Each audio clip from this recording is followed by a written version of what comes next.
السلام عليكم. النهارده العُشبة اللي هتخلّيكِ أنتِ وجوزِك إخوات، معقول؟ احذروها أيها الرجال. النهارده عُشبة اسمها كَف مريم. كَف مريم دي مفيدة جدًا للستات، حلوة أوي.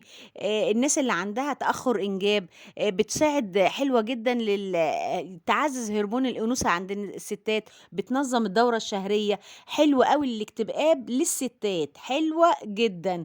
بيقول لك مفيدة لنزلات البرد. وللناس اللي عندها نزيف بييجي لها كده كل شهر كالعادة الشهرية، هي كَف مريم دي حلوة أوي للستات.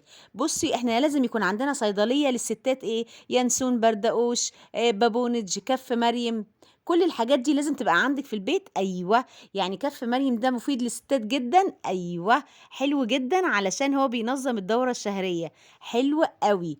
بس للرجالة لأ. يالّا نجيب كوباية كده نحط فيها مَيّة سخنة وننزل بالكَف مريم. ما تنساش اللايك والاشتراك في القناة. سلام